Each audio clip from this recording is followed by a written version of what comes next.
तो चिंटू जी, यदि अगर आपको अपना रॉ मार्क्स याद होगा तो आपसे रिक्वेस्ट होगा कि ज़रूर से ज़रूर बताइएगा। CBT 1 में आपके रॉ मार्क्स की बात करें तो CBT 1 में आपके रॉ मार्क्स कितने थे? CBT 1 में आउट ऑफ 100 58.71 समथिंग मार्क्स था मेरा। CBT 2 में मेरा वो मार्क्स नॉर्मलाइज होकर कितना हो गया था? वही था, नॉर्मलाइज हो गया 58 पॉइंट समथिंग था, लगभग वही था। लगभग वही था। CBT CBT 2 2 के में पेपर 1 में रॉ मार्क्स कितना था? 76.54 था रॉ मार्क्स। रॉ मार्क्स, और नॉर्मलाइज हो गए? नॉर्मलाइज होकर 77 के करीब था। अच्छा, और पेपर 2 में? पेपर 2 जो हुआ था उसमें जस्ट क्वालिफाइड था। अच्छा। तो उसमें 33-34 मार्क्स था, जस्ट क्वालिफाइड थे। Just qualified. उसमें भी नॉर्मलाइजेशन हुआ था क्या? नहीं 30 उसमें 23 मार्क्स था। अच्छा। पासिंग का क्वालिफाई था, टेक्निकल का था। हम्म। और उसके बाद साइको में ओवरऑल पास थे, सब में पास थे। मेरा उसमें 20 मार्क्स था, अच्छा। आउट ऑफ 24 समथिंग, मतलब हाईएस्ट मार्क्स 24 ही था, उसमें 20 में मार्क्स था। अच्छा, तो वो प्रॉपरली क्वालिफाइंग नेचर था? Yes sir. अच्छा। नहीं, उसमें 30% ऐड था 30% साइको का, और 70% जो CBT 2 का था ऐड। अच्छा अच्छा। ये जा रहा था। उसमें भी नॉर्मलाइजेशन हुई थी क्या? नॉर्मलाइजेशन CBT 2 इसमें साइको में नहीं हुआ था सर, नहीं हुआ था, ठीक जो है। था वो। उसके बाद आपके प्रिपरेशन स्ट्रैटेजी की बात करेंगे तो आप अपनी तैयारी कैसे करते थे? ऑनलाइन स्टडी, ऑफलाइन स्टडी, या फिर सेल्फ स्टडी, या फिर ऑनलाइन और ऑफलाइन का मिक्सअप करते थे? मिक्सअप था, ऑनलाइन भी ऑफलाइन दोनों का मिक्सअप था। जैसे कोई सिलेबस था तो कोई टॉपिक अगर देखते थे कि ये टॉपिक से ज़्यादा क्वेश्चन आ रहा है, कभी कोई टेस्ट सीरीज लगाते थे इससे ज़्यादा आ रहा है, तो वो टॉपिक को एक बार कवर करते थे। और एक बार जैसे आप पूरे टॉपिक को एक बार पढ़ लेते हैं ना, फिर टेस्ट सीरीज लगाने में मज़ा भी आता है। अच्छा। और जहाँ क्वेश्चन मिस करते हैं ना, तो आपको लगे कि नहीं, आपको एक कॉन्फिडेंस बन जाता है। एक बार सिलेबस आप पढ़ने के बाद आप कोई भी टेस्ट सीरीज देते हैं, आपको कॉन्फिडेंस बन जाएगा। आपको ऐसा लगेगा कि 90+ तो आसान है ना, ऐसा हो जाता है। हाँ, जो क्वेश्चन पढ़े उसको अच्छे से देखें, वही क्वेश्चन बार बार रिपीट होता है। एग्जाम में क्वेश्चन कोई अलग से नहीं बनाता है, टेस्ट सीरीज ही बनाता है। बच्चे क्या करते हैं कि टेस्ट सीरीज को अच्छे से रिपीट नहीं करते हैं, बार बार रिपीट करिए। एक बार टेस्ट सीरीज दे दी, उसको रिपीट करिए, एक बार फिर से देखिए, सारा क्वेश्चन आपके दिमाग में होगा, तो फिर क्वेश्चन कहाँ से लाएगा एग्जाम में? वो तो बनाता है, टेस्ट सीरीज ही लाता है। बच्चे क्या करते हैं कि रिविजन नहीं करते हैं। टेस्ट सीरीज को रिविजन करिए, अच्छे से वेरीफाई करिए, देखिए गलत क्वेश्चन को, देखिए आपका ऑटोमेटिक 90+ ऊपर आंसर आपको सही होगा क्वेश्चन। अच्छा अच्छा। हाँ, तो ऑनलाइन तैयारी की बात करें तो ऑनलाइन में कौन कौन से प्लेटफॉर्म्स का आप सहारा लेते थे तैयारी के ऑनलाइन दौरान? में ग्रेडअप का लेते थे, फिर टेक्स्ट बुक का लेते थे, फिर वही सर टेक्स्ट बुक का, फिर ऑफलाइन करते थे। ऑफलाइन नोट्स बनाते थे, जैसे उससे नोट्स जैसे हो गया प्रॉपर, कैसे कोई टॉपिक जैसे निकाल लिए, उसका आपने खुद से नोट्स बनाते थे छोटा सा प्रॉपर, जो मेन टॉपिक से मेन क्वेश्चन, जैसे एक टॉपिक है इम्पोर्टेंट है, इससे बना लिए। बस वही सर। अच्छा। हाँ, और ऑफलाइन में कुछ बुक्स का भी सहारा लेते थे? ऑफलाइन बुक्स में NCERT का, साइंस के लिए? हाँ, मैथ्स के और लिए? हमने इसका अरिहंत का MCQ यूज किया था। अच्छा, कौन सा सब्जेक्ट के लिए? उसमें मिक्स सारा मैथ और था। रीजनिंग दोनों? नहीं, मैथ, रीजनिंग, जीके, जीएस के चारों? लिए था। अच्छा, जीके के प्रॉपर लिए। जीके के लिए। अच्छा। और मैथ के लिए हमने किया था, मैथ में RK शर्मा, ये नहीं, यहाँ पर मैथ के लिए हम किए थे राकेश यादव। अच्छा अच्छा। और रीजनिंग के लिए? रीजनिंग के लिए तो सर मेरा पैरामाउंट से वहाँ तक बेस कंप्लीट था। अच्छा अच्छा। तो एक बार हम वहाँ पर क्लास किए थे ना, रीजनिंग के लिए ऐसे राकेश यादव बेस्ट है। और आप कोई भी रीजनिंग के लिए तो एक बार आप कोई भी किसी भी प्लेटफॉर्म से पढ़ लीजिए, आप एक बार अच्छे से पढ़िए। आप एक कोई छोटा सा बुकलेट को आप एक बार पूरे अच्छे से बना लीजिए। अच्छा। आपका एक बार पकड़ आ जाएगा, स्पीड बन जाएगा। रीजनिंग में क्या है, स्पीड बनाना है, अच्छा अच्छा। और कुछ नहीं है। अगर आपको नहीं बनता है जैसे पजल में, तो फंस गए। प्रैक्टिस अच्छा है तो आपको देखते पता चल जाएगा। मैंने प्रैक्टिस पे है, मेरा प्रैक्टिस बना हुआ था, तो रीजनिंग देखते भी नहीं है। हाँ, वो एक पकड़ बन जाती है, एग्जाम से पहले जाते हैं तो एक बार देख लेते हैं, ये आइडिया हो जाता है। एक बार रीजनिंग पर आप प्रैक्टिस हो जाएगा ना, आपको 2-2 साल के बाद भी आपको रीजनिंग याद रहेगा। बच्चे मार खाते हैं 2-4 में ही मार खाते हैं। जैसे ये हो गया आपको ये होता है जैसे कंक्लूजन स्टेटमेंट, ये सब में बच्चे ज़्यादा उसमें वो मार खा जाते हैं, वो अच्छे से प्रैक्टिस नहीं करते हैं। पजल में कुछ क्वेश्चन मार खा जाते हैं, बाकी तो सब लोग कर लेते हैं रीजनिंग में। तो वही 2-3 पोर्सन जो रीजनिंग में आप खुद से करिए, अच्छे से प्रैक्टिस करिए, बेस बन जाएगा। रीजनिंग में आपको फुल आ जाएगा, मैथ में फुल आ जाएगा। जहाँ भी बच्चे ज़्यादा कंपटीशन जीके में है, जीके के लिए आप थोड़ा वही आप अच्छे से ऑनलाइन आप टेस्ट सीरीज लगाइए, क्वेश्चन को देखिए, बार बार रिपीट करिए, नोट्स बनाइए, उसी टॉपिक से आ रहा है बार बार, आप फिर देखिए, आपका तो ऑटोमेटिक आपका अच्छा मार्क्स आ जाएगा। फिर कुछ नहीं है एग्ज़ाम, तो फिर वैसे ही है। आपको 90+ आपको सिक्योरिटी है कि आप ऐसे करके देखिए आप आएगा। अच्छा। आपका DV की बात करें तो DV कहाँ हुआ था? DV मेरा रांची में हुआ। RRB रांची। तो आपसे रिक्वेस्ट है कि अपना डीवी का स्टेप बाय स्टेप प्रोसेस थोड़ा शेयर कर दीजिए हमारे साथ, ताकि फ्यूचर में कोई स्टूडेंट आरआरबी रांची में डीवी के लिए जाए तो उसे पहले से जानकारी हो कि आरआरबी रांची के डीवी में क्या क्या होता है, कैसे कैसे होता है। डीवी के लिए गए थे तो पहले तो वहाँ पर आपको एक फॉर्म देगा, फॉर्म में आपको देगा कि क्या क्या उसमें भरना है, वो फॉर्म भरने के लिए देगा। उसके बाद आपको सारा उसमें डॉक्यूमेंट्स आपको चेक कराना पड़ेगा, 10th का, 12 का मार्कशीट, उसके बाद सर्टिफिकेट, उसके बाद आपका ग्रेजुएशन कहाँ से किए हैं, अगर ITI से है तो ITI का दिखाना पड़ेगा, बीटेक का है तो बीटेक का दिखाना पड़ेगा, डिप्लोमा का है तो डिप्लोमा का दिखाना पड़ेगा। वो दिखाने के बाद आपको क्या होगा, थंब इम्प्रेशन का आपको मिलाना पड़ेगा। कभी कभी होता है कि किसी का ना थंब इम्प्रेशन में थोड़ा टाइम लग रहा था, पर अच्छे से वो लोग टाइम दे रहे थे, बहुत पोलाइट थे वो लोग, टाइम दे रहे थे, बार बार मौका दे रहे थे। और डीवी के लिए भी जैसे अपना कागज़ पत्र किसी का इनकम्प्लीट था तो उनको टाइम दे रहे थे आकर कराने के लिए, तो उसके लिए आप निश्चिंत रहिए। डीवी भी बहुत अच्छे पोलाइटली से करा रहे थे सब कुछ, और सब कुछ सही चल रहा था वहाँ पे। अच्छा। सब लोग को अच्छे से हुआ। और फिर अगले आपको टाइम दिया जा रहा था कि वहाँ के मेडिकल के लिए, तो मेडिकल मेरा 3-4 दिन बाद हुआ था, खड़गपुर में हुआ था। अच्छा अच्छा। हाँ, तो मेडिकल के लिए भी 2-3 दिन टाइम लगा, पर अच्छे से वहाँ पे तरीके से सब लोग अच्छे से काम करवा रहे थे वहाँ पे, सब कुछ अच्छे से हुआ। अच्छा, तो मेरा आपसे रिक्वेस्ट होगा कि मेडिकल का भी डिटेल एक्सपीरियंस शेयर कर दीजिए स्टेप बाय स्टेप, ताकि कोई स्टूडेंट खड़गपुर में जाए मेडिकल के लिए तो उसके पास पहले से इन्फॉर्मेशन हो। तो मेडिकल का मैंने मेडिकल जैसे ही खड़गपुर में गया तो वहाँ रिपोर्टिंग 9-10 बजे दिया। तो पहला दिन हमारा वहाँ पर BP ब्लड टेस्ट हुआ, फिर ECG टेस्ट हुआ। अगले दिन फिर जैसे वहाँ पर स्टाफ की कमी की वजह से अगले दिन आई टेस्ट हुआ, आई का सारा टेस्ट हो गया। फिर अगले 2 दिन हुआ, फिर कुछ कागज कुछ और जैसे बच गए थे काम, जैसे कि ब्लड प्रेशर टेस्ट, उसमें दिक्कत आ रहा था कुछ बच्चों का।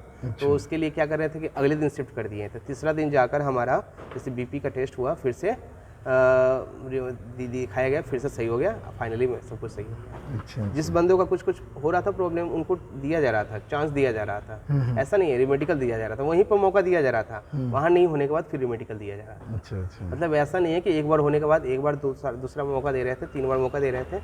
अगर ज़्यादा कुछ हो रहा था तो फिर उनको रिमेडिकल कर रहे थे। और ओवरऑल सब कुछ फ्रेंडली चल रहा था, पोलाइटली चल रहा था, सही चल रहा था। डीवी मेडिकल में किसी तरह की कोई परेशानी नहीं, आपको? कोई परेशानी नहीं था। जो भी आपके साथ साथी का ना है तो उनमें से किसी को किसी तरह को परेशानी? कुछ लोग का परेशानी था, पर उन लोग का सब कुछ सही हो गया था। अच्छा, हाँ, क्या परेशानी था उन लोगों का? परेशानी कुछ लोग का यही था कि कुछ लोग का नी नॉकनी प्रॉब्लम था, पर बाद में नॉकनी देखकर फिर सब कुछ मेजरमेंट हुआ, फिर ओवरऑल सब कुछ सही लगा। थोड़ा आगे पीछे हो रहा था, पर सर ने सही कर दिया, ठीक था।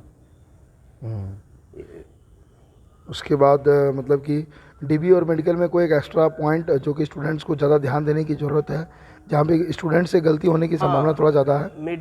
जैसे मेडिकल में प्रॉब्लम क्या होता है, आई प्रॉब्लम होता है। जैसे कि हम क्या कहते हैं कि आजकल तो बच्चे ऑनलाइन के ज़माना की सारा चीज़ स्टडी होता है ऑनलाइन से होता है, तो ऑनलाइन में थोड़ा होता है कि आई साइड का प्रॉब्लम हो जाता है। तो इसलिए ऑनलाइन करें, पर उतना भी ज़्यादा नहीं करें, मोबाइल ज़्यादा यूज नहीं करें। लैपटॉप यूज करें पढ़ने के लिए, सबसे बेटर है। मोबाइल ज़्यादा यूज नहीं करें। अच्छा अच्छा। हाँ, लैपटॉप यूज करिए, वरना वो आपको आई विजन का प्रॉब्लम होता है वहाँ पे कभी कभी। इसलिए कहते हैं कि लैपटॉप ज़्यादातर यूज करें, मोबाइल का यूज ज़्यादा नहीं करें, अच्छा, ज़्यादा बेटर होगा। इस जॉब को आप एक सक्सेस मानते हैं? हाँ, जॉब के लिए सक्सेस, क्योंकि हमने मेहनत किया तो जॉब के लिए सक्सेस मानते ही हैं। और हाँ, अगर जहाँ तक हम ये कहते हैं कि आपको लगता है कि आगे के लिए तैयारी कर सकते हैं तो करना चाहिए कभी भी, क्योंकि होता है आप ये नहीं कि जैसे LP आकर आपको लगता है कि हम निकाल सकते हैं तो आगे आपके लिए जाना चाहिए। हाँ, रेलवे में ही अच्छा पोस्ट है, क्रू कंट्रोलर है, पावर कंट्रोलर है, ट्रैक्शन कंट्रोलर है। इसके लिए भी क्या है, आप वहाँ पर जैसे जैसे आप वहाँ पर एक्सपीरियंस होगा पढ़ने में, आप अच्छा नंबर लाइएगा वहाँ पर आप ट्रेनिंग में, तो आपको पावर कंट्रोलर का वो सब वहाँ पर मिलता है। एक्सपीरियंस बेसिस पर आपको वहाँ पर सारा चीज़ होता है, ऑफिस काम भी मिलता है। तो आपके कितना एक्सपीरियंस है, आपको वहाँ पर ट्रेनिंग में कितना एक्सपीरियंस लिए हैं, वो सबसे बड़ा फैक्टर होता है वहाँ पे। अच्छा। हाँ, क्योंकि वहाँ पे 3 डिपार्टमेंट होता है, आपको मिल सकता है, वो आपके एक्सपीरियंस पर मिलेगा। पर वो है कि आपको ट्रेन चलाना पड़ता है 75,000 किलोमीटर आपको। अच्छा। उससे पहले भी मिल जाएगा अगर आपका एक्सपीरियंस अच्छा हो तो। अच्छा अच्छा। तो इसमें बहुत अच्छे पोस्ट है। इसमें डिपार्टमेंटल है, इससे जेई बनते हैं लोग, LP से जेई बनते हैं। तो ये बहुत अच्छा है। रेलवे एक तरफ रेलवे बहुत बेस्ट है। हाँ, अगर कहा जाए तो अगर आप इसके लिए आगे पढ़ना चाहे रेलवे में, इसके लिए बहुत बढ़िया है। अच्छा अच्छा। हाँ, तो इस सक्सेस का श्रेय आप किन्हें देना चाहते हैं? सक्सेस का श्रेय देना चाहते हैं। अच्छा। हाँ, पर यही कि हम इसके लिए आगे भी पढ़ना चाहेंगे, रेलवे में ही पढ़ना चाहेंगे, डिपार्टमेंटल देंगे, इसके लिए आगे के लिए पढ़ना। अभी NTPC का एग्ज़ाम है, उसमें भी दिए हैं, उसमें भी होगा, कमर्शियल होगा, तो भले ही इसमें लेफ्ट कर सकते हैं। अच्छा बाकी स्टेशन मास्टर के लिए फिर छोड़ेंगे नहीं, यही ठीक है। स्टेशन मास्टर का वर्कलोड ज़्यादा होता है थोड़ा। अच्छा ड्यूटी लगाना, फिर रात सिग्नल देखना, ये सब देखना।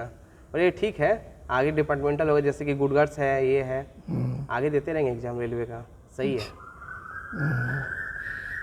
ओवरऑल बहुत बढ़िया है। Railway is best. अगर आपको कुछ भी जॉब, इवन ग्रुप डी का भी जॉब ना बहुत बढ़िया है, पर अगर आप काम अच्छे से करिए, लगन से करिए, डिपार्टमेंटल एग्ज़ाम दीजिए, और बहुत बढ़िया है, बहुत सही है। अच्छा तो आपके एनटीपीसी के स्कोर की बात करें तो एनटीपीसी में आपका कितना अटेम्प्ट किया आपने?